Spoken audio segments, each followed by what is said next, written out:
interpretation, and we say the mutashabihat is ininterpretable, and we just deal with the muhkamat. That's the bottom line. Yes.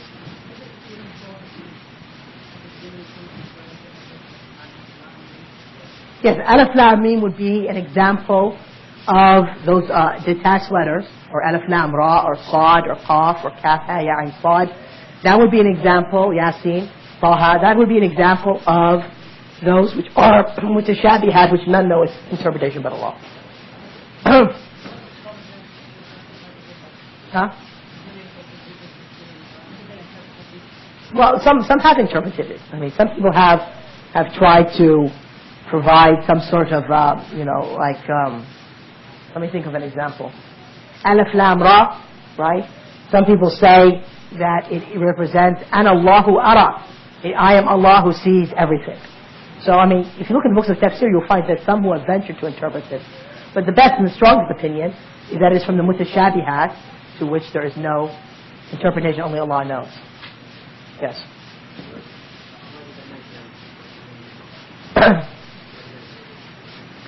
Well, if you look at the verse, if you go back and read it, right, it seems to indicate that you should stop at Allah. No, don't. What is the Medina one? Oh, don't trust. Don't give much credence to what Marcel Khan places in his. Sometimes he just is off the mark. So let's actually check a Tabari. Okay. But I mean, if you read the verse itself, okay, and you sort of sense in the verse that there is a resignation to Allah.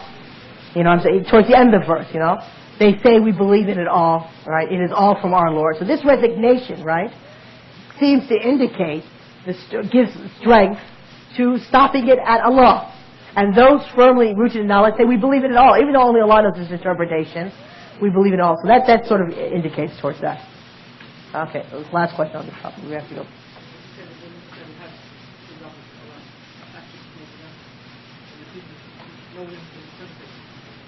No, if we say that Allah's attributes are mutashabihat, according to the second opinion, which puts the period here, okay, then it would be in the sense that, or even if you put it over here, the period, okay, it would be in the sense that the modality, or the kayfiyah, how is the nature of Allah's attributes? That would be which is unknowable to human reasoning or human mind or whatever. Yes. Okay, I'll make an example.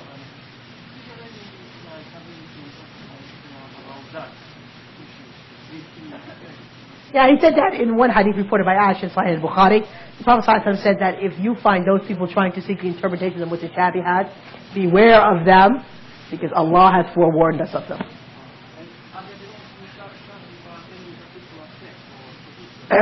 No, because I mean we're talking about those people who are, I mean, scholars are looking for the legalistic sense. You know, that's all. So anyway, I mean, I wouldn't. What I would want to know is just we should know is that one can put the period here or there, and if we put the period there, we interpret the mutashabihat and lies the muhkamat. That's the aim of this course at this point. Okay, the next point, so we can close the lecture for this session. The existence of non-Arabic words in the Quran. Allah refers to His book in many verses as an Arabic book. Do there exist words which are non-Arabic words in the Quran? This is a question. And the scholars have basically divided into two opinions regarding this. The first opinion is that there is nothing of non-Arabic origin in the Quran.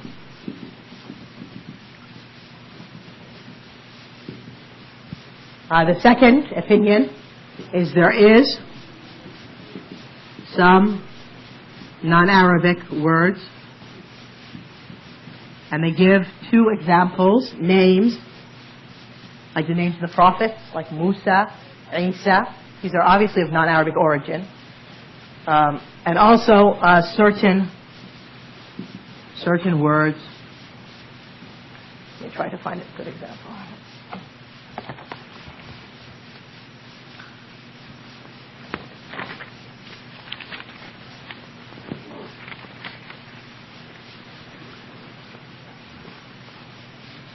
Like, for instance, al-yaqut,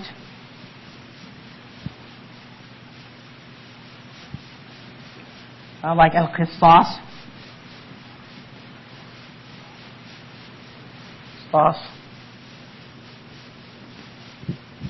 sure, al-qisas, al-yaqut.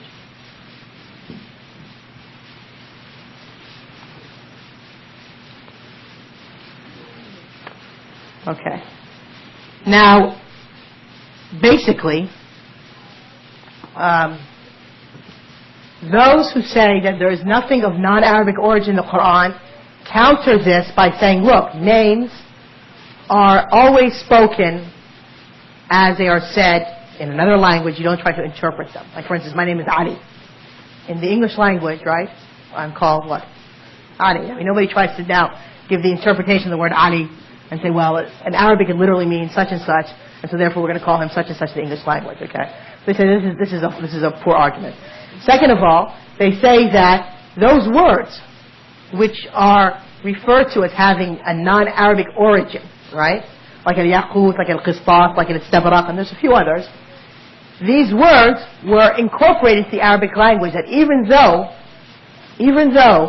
it did not its origins did not lie in the Arabic language, but the Arabs had already incorporated those words into their language, and so therefore it had become part of the Arabic language, even though its origins might have been in Persian or Ethiopian or Aramic or whatever, depending upon where these words come from. So to give an example, like in the English language, alcohol, right? Alcohol is in its origins, right?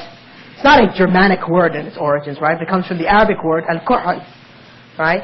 But alcohol has now been for centuries, right, part of the English language.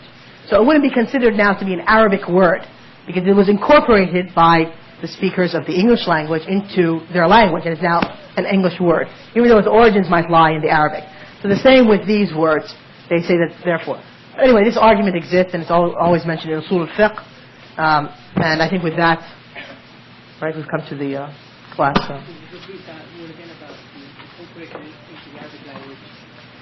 Yeah, I mean, it was incorporated into the Arabic language, these words, prior to the revelation of the Quran. So even though their origins lie outside of the Arabic, it's still part of the Arabic language. And so therefore it does not preclude the Quran being an Arabic book. Yes. What is what?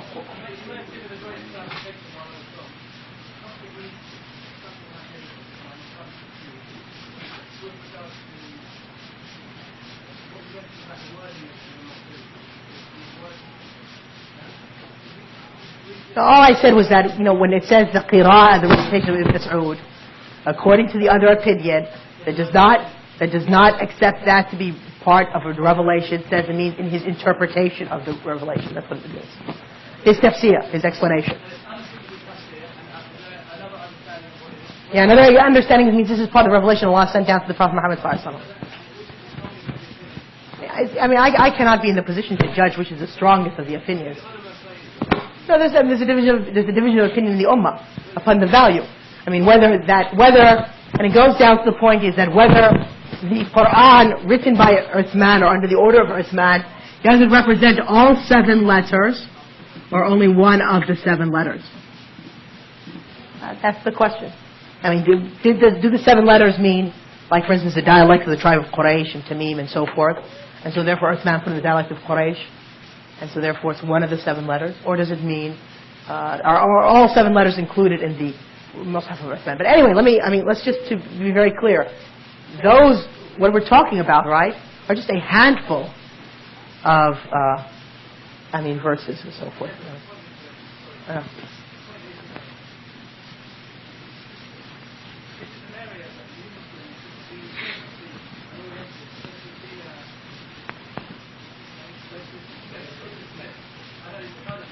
I've heard of them.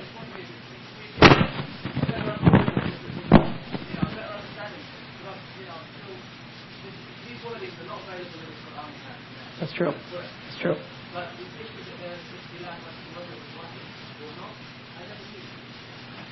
Well, I mean, but the point is that, I mean, that's why the Orientalists like to.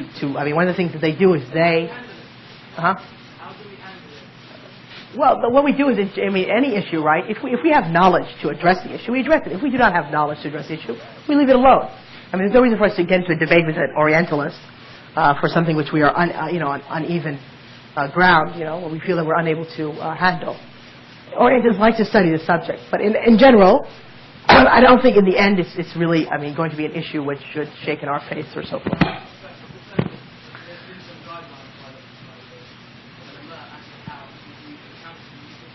Inshallah. Inshallah.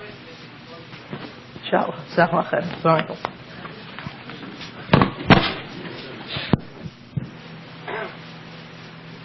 Bismillah, alhamdulillah, wassalatu wassalamu ala rasulillah wa ba'd. Continuing now with our discussion on the sources of Sharia law.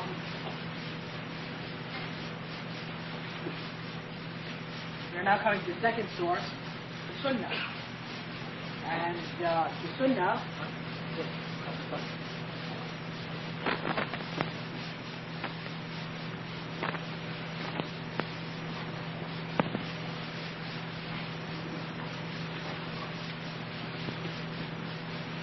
The battery died, or? Come on. Okay.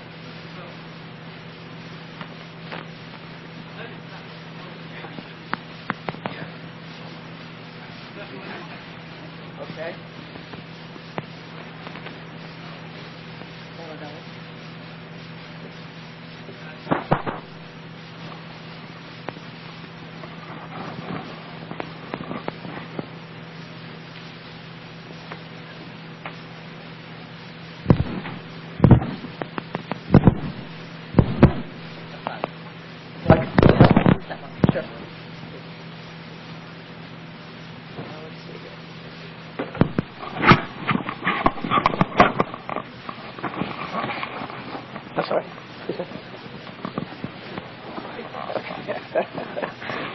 How more confusing can we make this matter? All right.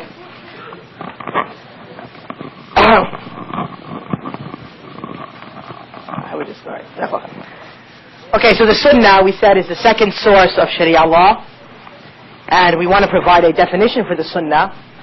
The Sunnah linguistically means way, lexical sort of meaning, but the Sunnah differs its meaning depending upon who's defining the word Sunnah. I mean, Sunnah in an Aqidah sense, the sense of the creed, is different than in the legalistic sense. It's different than in the Hadith sense. And since we're discussing Usul al Fiqh, the definition which we want to be aware of regarding the word Sunnah is that, what is given on page 11 of your booklet, that the Sunnah, it comprises the statements of the Prophet ﷺ, his deeds and his acquiescence or his approval of the statements and deeds of others. So the Sunnah, therefore, is three matters in a legalistic sense: his statements, his deeds, and his approvals. All right. Now, for the scholars of Hadith, those who are studying Hadith, okay, they add in the Sunnah his descriptions. I mean, in other words, descriptions of the Prophet.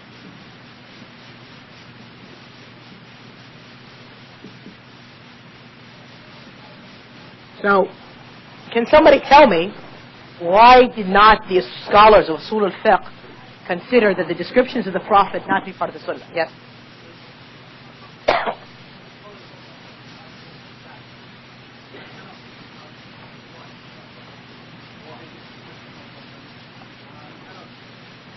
That's correct. Abdullah?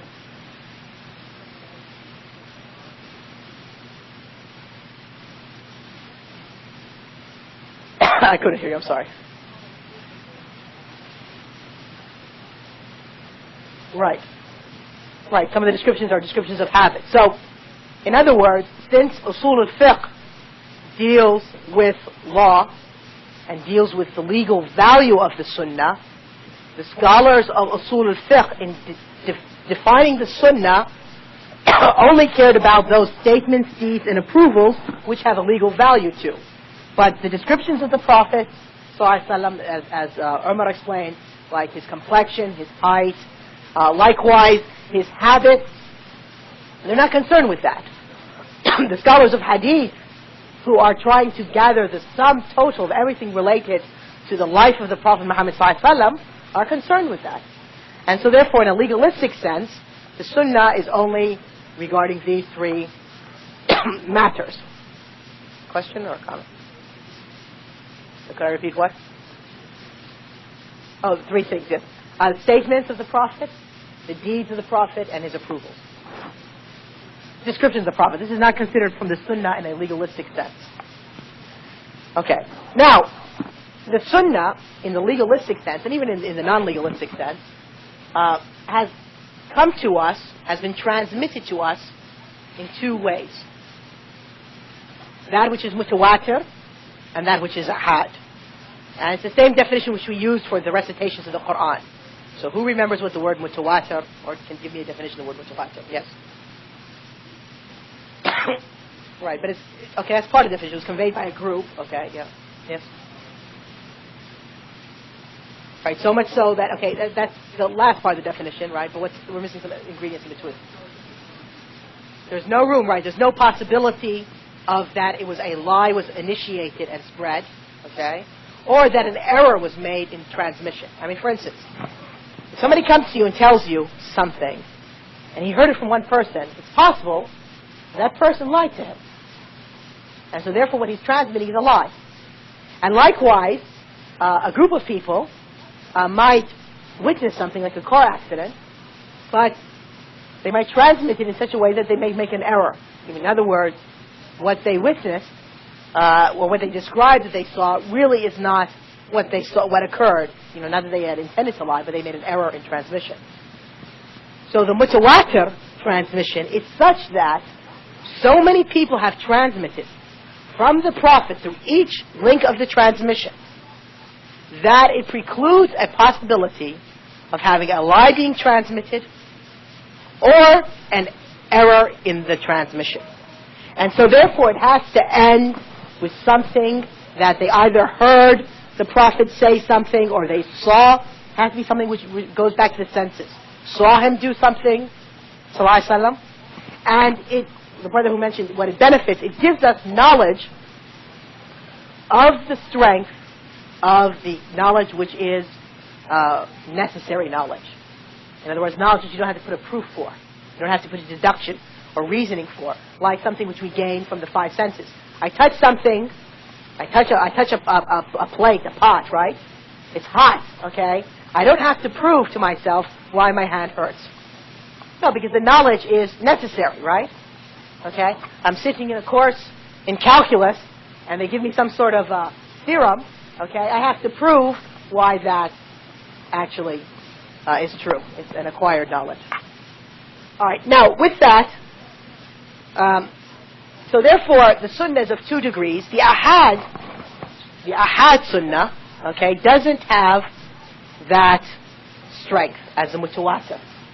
And so since the ahad sunnah is such, we are required to prove that the ahad sunnah actually was said by the Prophet ﷺ, or the deed was done by the Prophet ﷺ, or the approval was given by the Prophet ﷺ.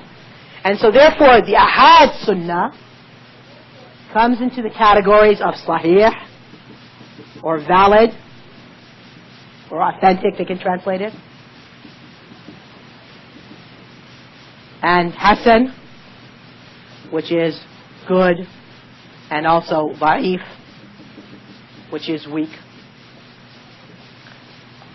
And within each category there are subcategories. The sahih and the hasan provide a foundation by which it passes that degree whereby which we can have certain amount of plausibility that the Prophet ﷺ said it, did it, or approved it, so we can base our religion upon it. While the da'if does not reach that criterion set And so therefore, we do not have that type of plausibility or probability that the Prophet ﷺ said, did, or proved it, and so therefore we cannot base our religious behavior upon that.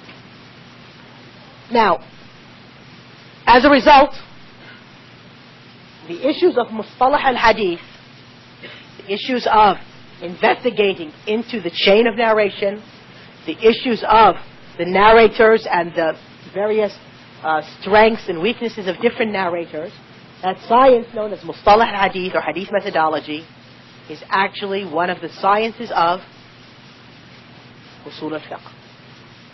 Even though if you study it, you'll study it as a separate subject, its roots lie in Usul al Fiqh. And unfortunately, the course doesn't allow us to go into some of these issues.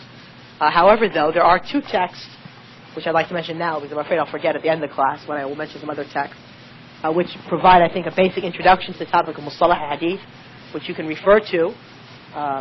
They're existing in the English language. The best text is by Muhammad Mustafa al-Azami. It's printed in the United States, and it's something like an introduction to Hadith. An introduction, I think this is the title, to Hadith methodology and literature. Somebody knows the title, and literature. Huh? That's the studies in early Hadith literature is another one, but I think this one is also methodology and literature. Anyway, it's a small book. It's maybe 100 or so pages by Muhammad Mustafa al-Azami, and it's printed in the United States. And that's the best book, I think, that's available in the English language that I'm aware of. The second book is something which was released maybe a year or so ago here in the United Kingdom by Shaykh Hassan.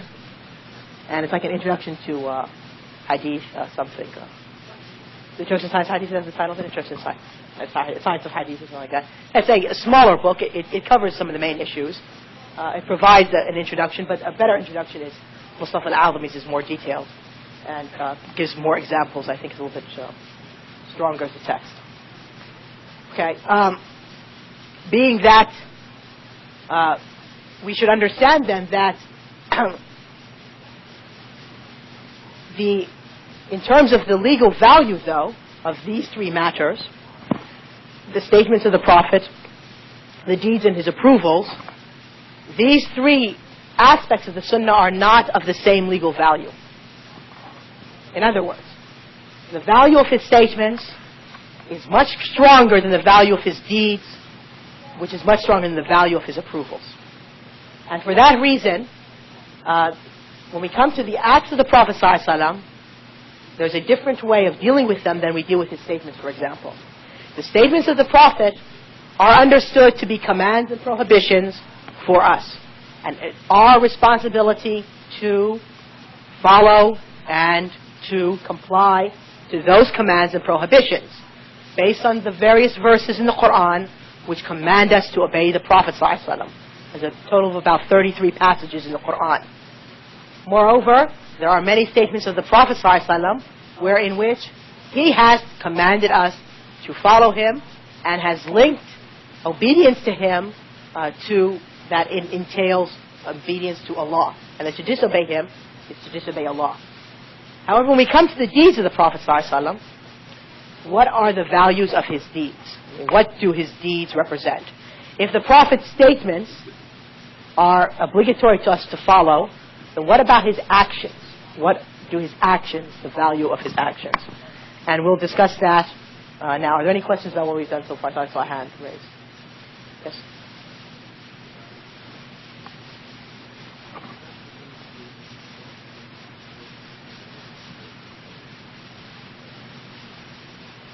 Yeah, for some of the da'if hadith, because this category, which we call da'if or weak, goes up to even the fabricated and the spurious. Okay, that's all considered under the grouping of da'if. So that which we know to be a lie against the Prophet ﷺ, obviously there's no knowledge value to it. But for the other ones, I mean, like where it might be implausible. All right? Yes?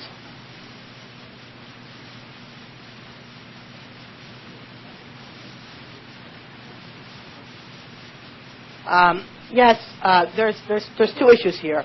Sometimes da'if hadith, because we're talking about, I think one problem that sometimes people fail to understand is that when we're judging a hadith as sahih, hasan or da'if, we're not judging its contents matter, all right, which is known as the method for the actual text. What we're doing is we're judging the chain of narrators. Okay, that's what we're judging as sahih, hasan or da'if. So you might have two chains. Let's say this is chain A and this is chain B. All right? Chain B might be weak and has this content. Chain A might have the same content matter, but the narrators are stronger. So then the da'if hadith would be raised to a hasan because in view of the second chain of narrators, which strengthens that. All right? What was the other mentioned? What was the question again? Oh, acting upon it, right. Well, the scholars have a difference of opinion concerning the value of the weak hadith. Some scholars permit its use in what is known as the fada'il, or the virtuous acts. In other words, if there is an act which says that if a person does such and such, he will receive such and such reward. Some scholars feel that if the weak hadith is not that weak, all right, and so there is some possibility, even though it's implausible, even though it's improbable, that the Prophet ﷺ said it, but there's still some possibility that he said it. So on virtuous acts, we can accept it, as opposed to acting upon weak hadith in determining that which is lawful and that which is forbidden. Because over here, there must be a degree of certitude. All right? And so they say for the virtuous acts, if we can accept them based upon three stipulations. The first stipulation is that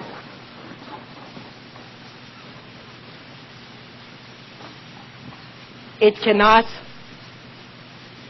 be very weak. In other words, if the cause of weakness is due to be one of the narrators being to be a known liar upon the Prophet ﷺ, that doesn't count as one of those hadith which can be accepted for the virtuous acts. All right. But the weakness has to be, for instance, the narrators were truthful, but there was one narrator who had a weak memory.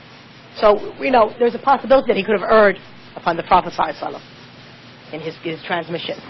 Second of all, that the virtue to which that act is being mentioned has to be established in the Sharia. It is confirmed that it is from the Prophet's Sunnah to fast Mondays and Thursdays. Okay? So, Monday and Thursday fasting as a voluntary fast is already established in the Sharia. If we come across a hadith now which says that if you fast on Monday and Thursday, there is a certain reward for it, okay, then you haven't introduced a new practice into the Sharia by that weak hadith, because it's already been established in the Sharia. Thirdly, one cannot affirm that weak hadith to the Prophet Sallallahu Alaihi Wasallam. So that the hadith is not that weak. What it gives a virtue for, some sort of reward it mentions, right, or protection, that act has already been established in the Sharia by authentic evidences.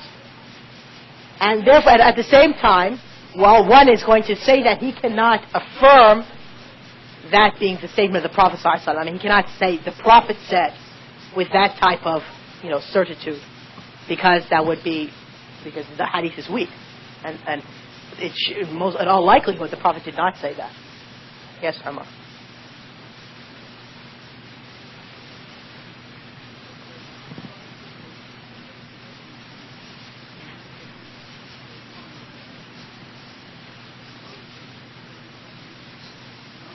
Not really, but okay. Eggplant, all right.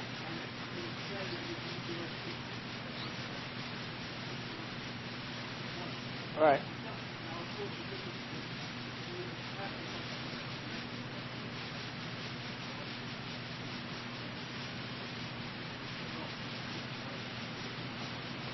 But that's not what we're talking about. We're talking about the virtuous act, which refer to that if you fast on Monday, such and such reward you'll have. This coincides. It has to be already established in the Sharia. Okay. Let us continue now. So, we now come to the issue of the matters of, so the issues of Mustalah Hadith, we said, are part of Usul al Fiqh, but our class time doesn't allow us to really get into this into detail. One can refer to these books, two booklets, and two as a reference. Now we want to come to the value, the legal value of the acts of the Prophet ﷺ.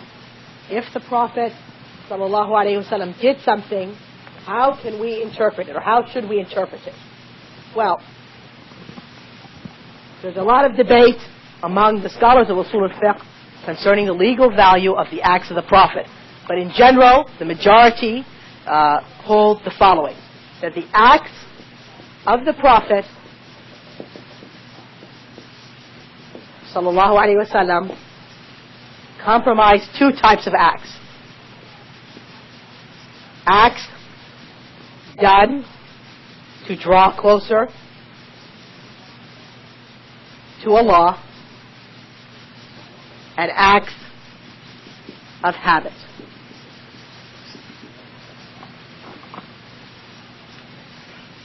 Acts done to draw closer to Allah, and acts of habit. Those acts which are done to draw closer to Allah, in other words, the Prophet ﷺ did that act as a way of worshipping Allah, as a means of worshipping Allah. The scholars have two opinions regarding their value. Some say it is obligatory to do those acts, and others say it is recommended. In other words, wajib and mandub. The acts of habit, they agree that it is indicative of that they are mubah. They are permissible to do. Of these two opinions, the strongest opinion is that the acts of the Prophet only indicate that that action is recommended, does not indicate that it's obligatory for us to do. So now we come to a text of the Sunnah describing an act of the Prophet sallallahu alaihi wasallam.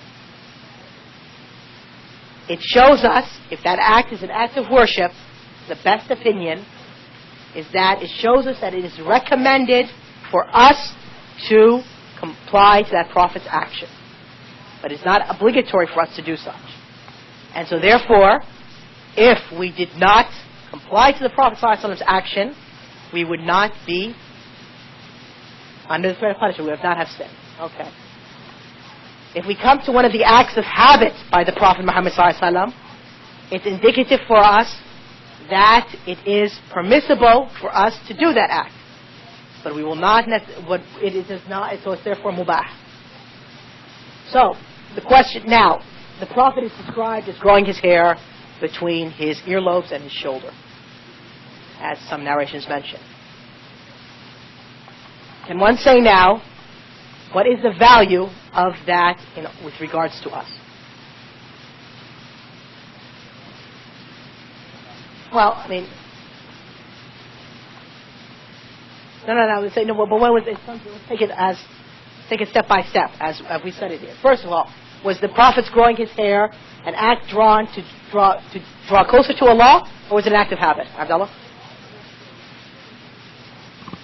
That's true. We need to look at the total supportive evidences. But let's say that's just all the evidences we have right then and there. It's an act of habit. Or that he wore 2 sandals from Yemen. Or that he rode a camel. I'm trying to give some examples that we could be certain about its value. Okay, an act of habit. So what does that mean for us? It means it's permissible. It's permissible for us to wear sandals from Yemen. Okay, it's permissible for us to ride a camel. It's permissible for us to grow our hair between our earlobes and our shoulder. As far as his acts, like in the prayer, when he used to do the night prayer, his ruku' was like his standing, and his sujood was like his ruku', which was like his standing, and so forth. That shows it's mandub. Shows that it's mandub, because it's an act of worship. Obviously, it's in prayer, right? And it's mandub. Is it obligatory now for us to make our night prayer that long? No. So when somebody doesn't make his night prayer like the way the Prophet made his night prayer, is he in sin? No. Obviously, it's recommended. If you can stand up in your night prayer and pray like that, that's obviously recommended. Yes.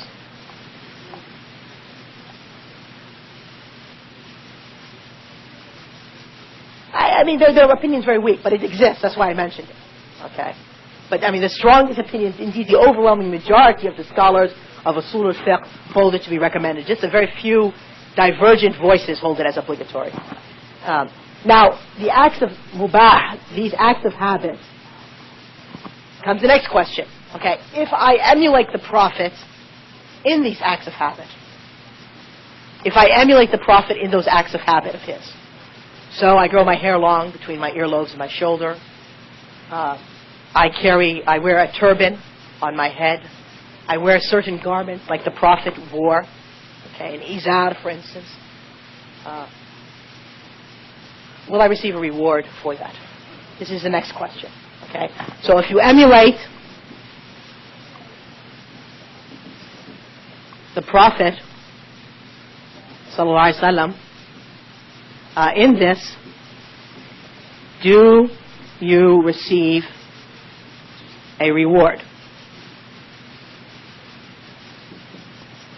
And the scholars have differed.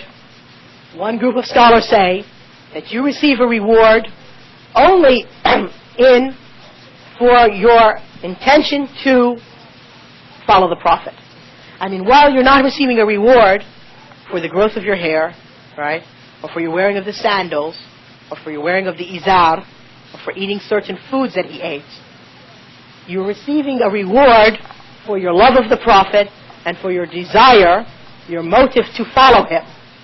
But the act itself is permissible, so you do not receive a reward for it. And the other opinion is that you receive no reward. But the first opinion is stronger.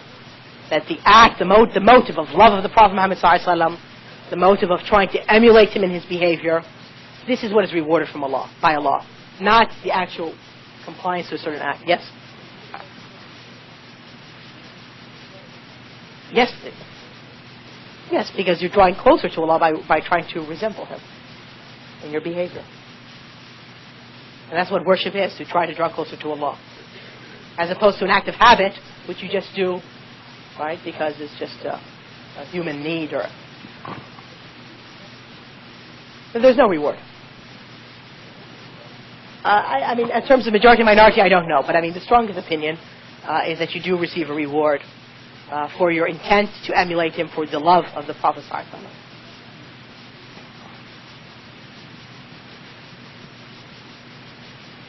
wasallam. Previous one meaning what specifically? Yeah, that's what we're talking about, these acts of habit. This is what we're talking about. We're talking about, the question is, if you emulate the Prophet sallallahu alaihi wasallam in these acts of habit, do you receive a reward from Allah? If somebody now wears a turban on his head, like the Prophet sallallahu alaihi wasallam wore a turban, if someone puts on an izar, that type of wrap, waist wrap, like the Prophet sallallahu alaihi wasallam used to wear, if someone grew his hair long between his earlobes and his shoulders, or parted his hair like the Prophet parted his hair, would he receive a reward for these acts? And the point is that the strongest opinion is that you receive a reward for your love and for your desire to emulate the Prophet ﷺ, even if you do not receive a reward for that specific act itself. Yes?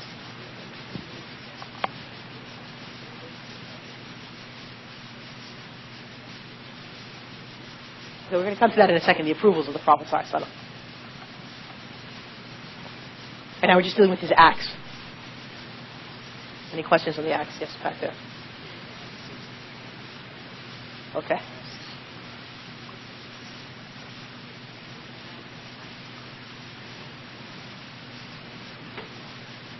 If the da'if hadith, right, deals with what we call the fadail or the virtuous acts, all right, and it fulfills those three conditions mentioned by the scholars, that the weakness of the hadith is not it's not very weak. In other words, it's not a fabricated hadith. It's, because weak hadith are different degrees, so it's not that weak, okay? Two, that virtuous act already has been established in the Sharia, by other authentic evidences. 3, one does not believe, or one does not affirms out of certitude that the Prophet ﷺ said such words. Then, according to one party of scholars, you can act upon it. No, it'd be considered weak. We're talking about weak hadith. If it's hasan, it passes that. Yes.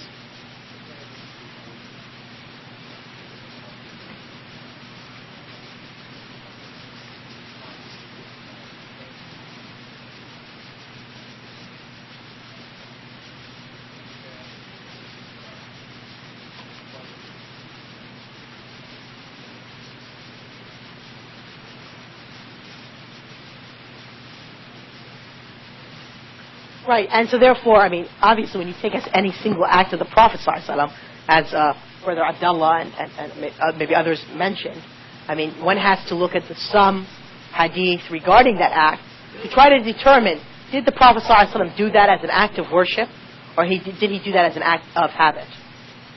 That the Prophet ﷺ had acts of habit, right, that he did not intend by legislation for the Ummah, is something which we cannot, deny. Not every single thing the Prophet did was meant for us as legislation. But now, what falls under this half and what falls under this half, well, this is when you look at the evidences, you determine it, you determine that through that. Yes?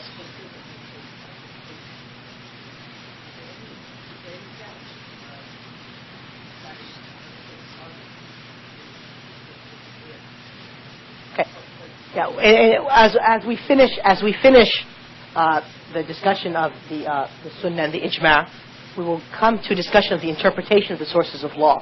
And one of the subjects we'll discuss in there are what is the value of a command and what is the value of a prohibition, whether that is found in the Quran or the Hadith. Right, so that's like a coming class. We'll be discussing commands and prohibition. Allah commands us something, right? The Prophet commands us something by one of his statements, obviously, right? Allah prohibits from us something. The Prophet ﷺ prohibits us from something. What is the value of that? Does that command indicate that it's obligatory? Or does that command indicate that it's recommended? Does that prohibition indicate that it is forbidden, haram? Or does that prohibition indicate that it is makruh? We will discuss that in a few coming lecture. Probably today, maybe, or tomorrow. Yes?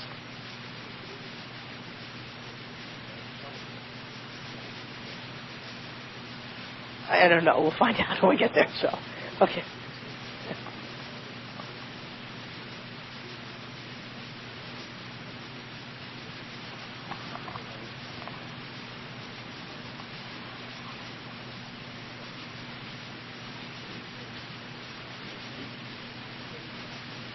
None of it's used for the same objective.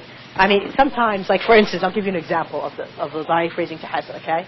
Let's say we have narrator, okay, here we have the Prophet, okay, and here we have the companion, okay, and here we have narrator A, and here we have narrator C, okay?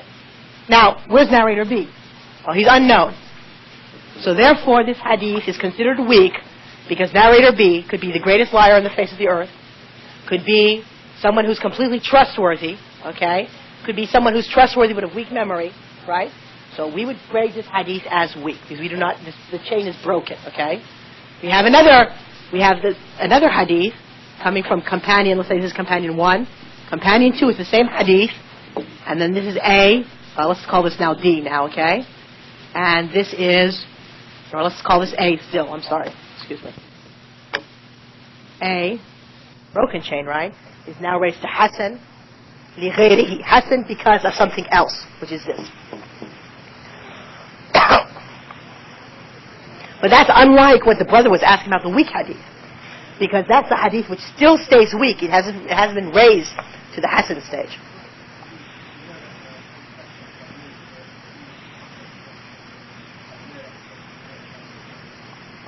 I don't know of a hadith that the meaning is 100% correct and the chain has been fabricated.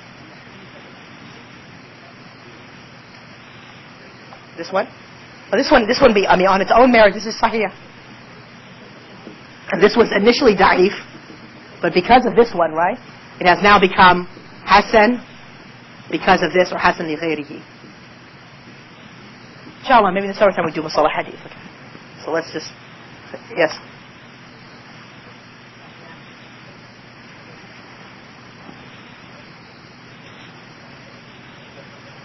Yeah, we're going to come to that right now. Okay. Now, yes. Narrators? There's not a minimum number, but usually the least number is 3, usually.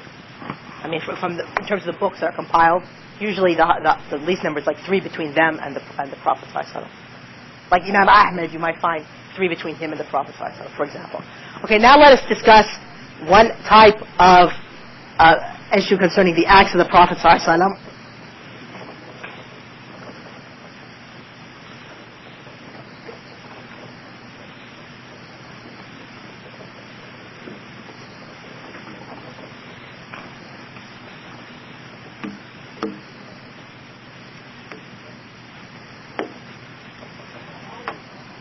And that is what his acts are known as his khasa'is.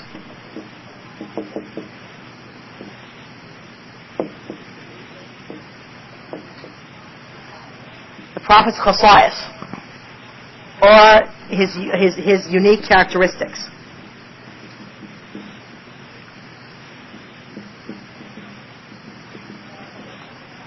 There are a certain number of acts done by the Prophet ﷺ which are unique to him alone, and the legal value pertains only to the Prophet ﷺ.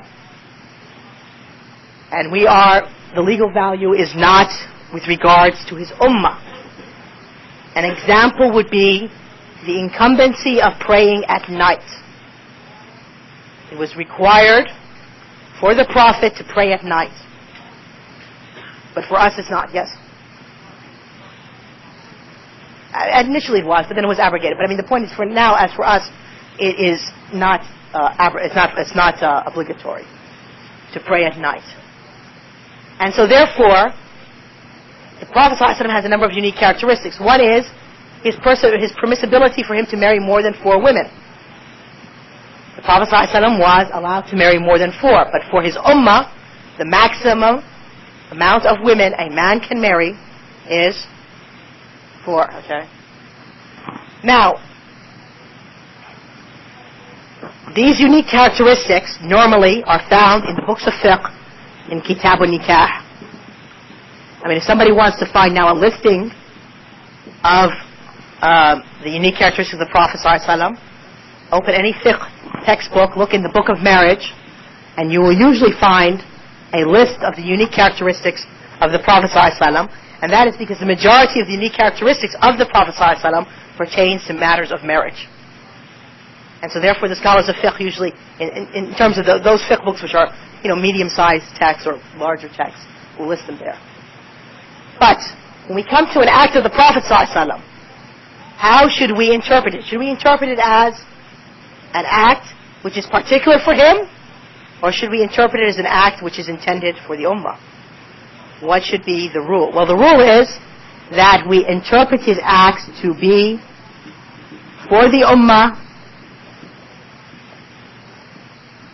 unless there is a specific evidence to the contrary. When the Prophet does something, we should interpret it that the legislative value is for the ummah as a whole, unless there's a specific evidence to the contrary. One example would be when the Prophet ﷺ used to do something which was known as al-wisal in fasting. And what that meant was that he used to continue to fast from the night until the day. When some of his companions wanted to emulate the Prophet ﷺ in that act, he forbade them and said, I spend the evening with my Lord, this is a rough translation, and he feeds me and gives me drink. So in other words, the Prophet ﷺ there's a difference as to what it meant that he feeds him and gives him drink. Some people say that it's a spiritual type of nourishment which the Prophet ﷺ would be able to sustain without having to rely upon actually physically or eating or drinking. But I mean, irrespective of that, the point is that here is a clear indication in this hadith where the Prophet ﷺ explains that this act of al-wisal was for him alone. All right. So when we come to an act of the Prophet ﷺ, we are to understand it that it's for the ummah as a whole, unless there is a specific evidence to the contrary that it belongs to him. Now, there comes one matter which we need to discuss regarding the acts of the Prophet ﷺ. Even though we will be discussing later on, inshallah, regarding when we have conflicting evidences, how to deal with them, this is sometimes best just to deal with this one aspect of that topic at this point. And that is when we have a statement of the Prophet sallallahu alaihi wasallam and an act of the Prophet which are contradictory or incongruent. There's no way that we can interpret the two in a way that we can act upon both the statement and the action. So how do we deal with it in this case? Well, in this case, we take his statement to apply to the ummah, and we take his act to apply to him alone. Statement of the Prophet ﷺ is conveyed to us by a correct chain of... Act of the Prophet ﷺ is conveyed to us by a correct chain of transmission. The statement and the act cannot be reconciled. We try all the different ways of reconciling the statement and the act, like if one general, one is specific, one is abrogating, one has been the abrogator and the abrogating text. None of these fit. So what are we going to do here? Well, we take the statement of the Prophet ﷺ to apply to the ummah, and we take the act of the Prophet ﷺ to apply to him alone. And if you look at your handout on this brief essay of Usul al Fiqh, on pages 18 and 19, right there in the center of the booklet, it says, for example, when the Prophet's statement is incongruous with his deed, his statement is given precedence over his deed. This is because his statement represents either a command or a prohibition to his ummah. In this case, his deed is interpreted to be a unique ruling specific for him alone. The unique rulings, or the khasa'is, pertaining to the Prophet ﷺ are based upon this principle. Okay? And likewise, when the Prophet ﷺ does something as an act of worship, but does not command his performance, the correct opinion is that his action is indicative only of the praiseworthy nature of that action. In other words, it's mandub. However, when he does something as an act of habit, his action is only indicative that such an action is permissible. That's just a summary of what we just discussed. Yes?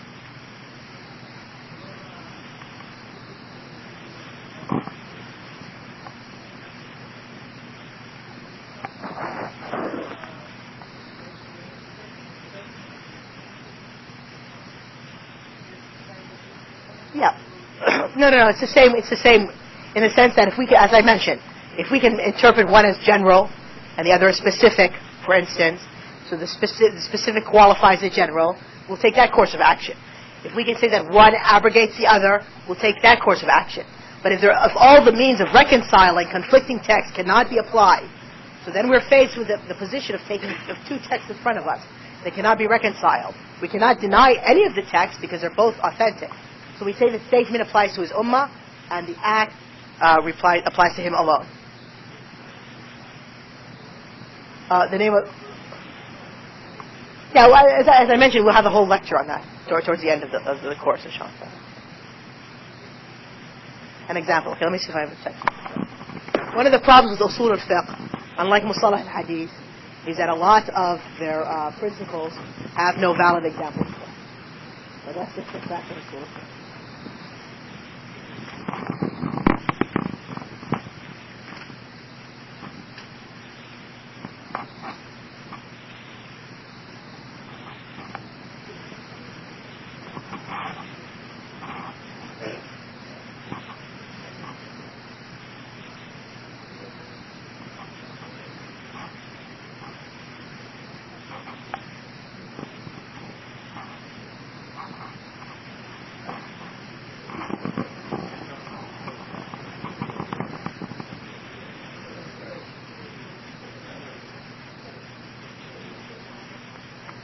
Anyway, I'll look for an example and try to bring it to the next class instead of spending time with that.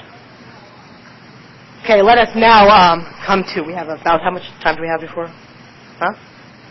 5 minutes? Okay, 5 minutes. We have a little time. Let us now take the approvals of the Prophet ﷺ so we can close the lecture. The approvals of the Prophet ﷺ refers to one of two things. Either something is said or done in his presence, or something is said or done outside of his presence but reaches him. So something is said or done in front of him, or something is said and done outside. He wasn't present when it was done or said, but that information got to the Prophet ﷺ. It was transmitted to him. The approvals of the Prophet ﷺ are to be understood like his statements and his deeds. If his approval of a statement is like him saying it himself, and his approval of a deed is like him doing that act himself. Moreover, in interpreting the approvals of the Prophet ﷺ, we look at what was he approving. If he was approving something to be forbidden, then we understand that that matter is haram. If we understand for him to approve of something as makruh, disliked or blameworthy, we understand that that is then therefore blameworthy. If he approves something as mubah, then therefore we understand that to be permissible or mubah. If he approves something to be mustahab or mandub, recommended, we understand that to be recommended. And if he approves something to be obligatory, we understand that that is obligatory. So, in terms of the approval, we look at the approval as either a statement or a deed, depending upon what the Prophet ﷺ was approving. Was he approving a statement or was he approving a deed?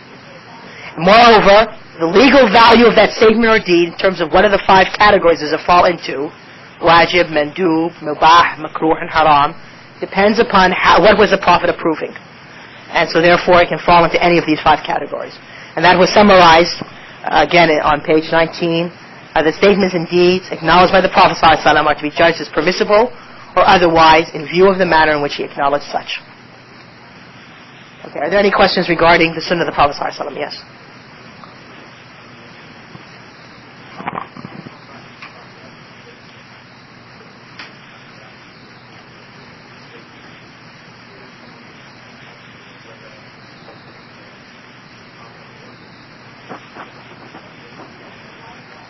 No, the statements of the Prophet ﷺ are never divided into that thing of acts of habit or statements, are considered to have a legal value to it. Now, the question is, does his statement indicate that it is a obligatory act to do, or does it indicate that it's just recommended to do? That's another issue which is addressed when we come to the next, after we finish ijma' and a couple other points, when we come to the issue of interpreting the sources of law. As I mentioned, we'll have a section on the commands and the prohibitions of the Quran and the Hadith. What is their legal value? Yeah, so the issue of the habit refers to his acts. Yes, Abdullah.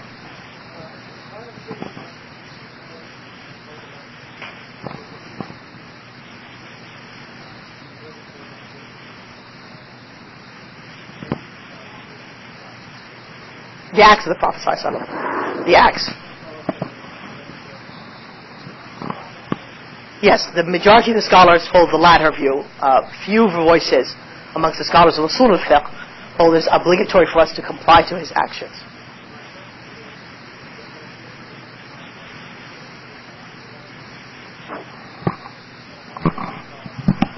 غير مؤكدة. غير other than مؤكدة. I haven't read exactly, their arguments specifically. Those few scholars who see it as obligatory, I'm aware of their opinions only because the others refer to their opinion and say that some people have said that they say it's obligatory and that this is a weaker opinion. But actually, as to actually read their opinions as they have written in their books, I haven't done that. And so I could not say if they make a distinction between sunnah mu'akkad or sunnah ghair mu'akkad. Yes. But the other point, the point to make though, it's a minority opinion. The voices of the scholars of Usul al Fiqh, you find only about 3 or 4 voices that say to its obligatory nature. Yes.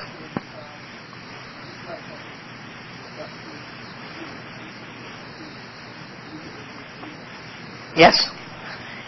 If his approval, right, approval with his dislike of it, right, it's indicative that that matter is disliked. As I said, not as I said, but as I translated the author's text, that the statements and deeds acknowledged or approved by the Prophet ﷺ are to be judged as permissible or otherwise, as mubah or otherwise, in view of the manner in which he acknowledged it. So if he acknowledges something makruh, it's understood as makruh.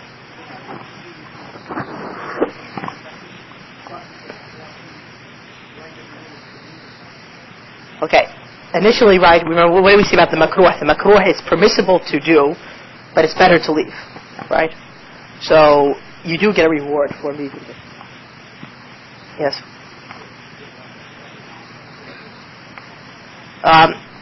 No, but the point is that we're talking now about his approval of something, and it was a statement. So the issue of the habit and so forth is not, coming into it.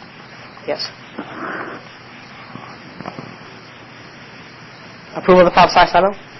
Okay, an example would be when Abu Bakr, when there were two small girls were singing some sort of songs from the day of Ba'ath during the time of Eid. Day of Ba'ath was a day among the days of Jahiliyyah where the Aus and the Khazraj were into a war, so they were singing sort of like poems of valor, right, and chivalry maybe. And so the Abu Bakr entered, and these girls were singing to Aisha, and the Prophet ﷺ was there with his back turned. Abu Bakr entered and was angry that they were singing in the household of the Prophet ﷺ, and he said, are the horns of the devil, the mizmar of the shaytan, in the household of the Messenger of Allah ﷺ? The Prophet ﷺ said, leave them, for every people have an Eid, and this is our Eid. So the Prophet ﷺ concurred to Abu Bakr's description that it was from the mazamir of shaytan, but allowed it for those little girls to do it in front of Aisha. That's an example of an approval. Another example of approval would be the Prophet ﷺ's approval of them eating lizard on his table, or when he was present, even though he did not eat lizard himself. Another example would be of something which reached the Prophet ﷺ, was the fact of people, when during the battles, the Prophet's companions would not want from their captive girls to give birth or become impregnated by them, so they would withdraw from them before releasing. And so therefore this, as Jabir said, we used to do this while the Qur'an was being revealed, meaning that had it been something which was forbidden, Allah subhanahu wa ta'ala would have sent something to indicate to its prohibition. Excuse me? It's permissible now. Huh? That's the Latin term for it.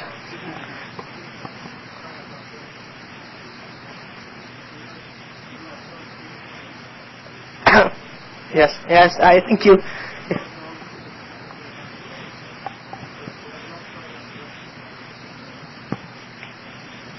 Inshallah. That's true.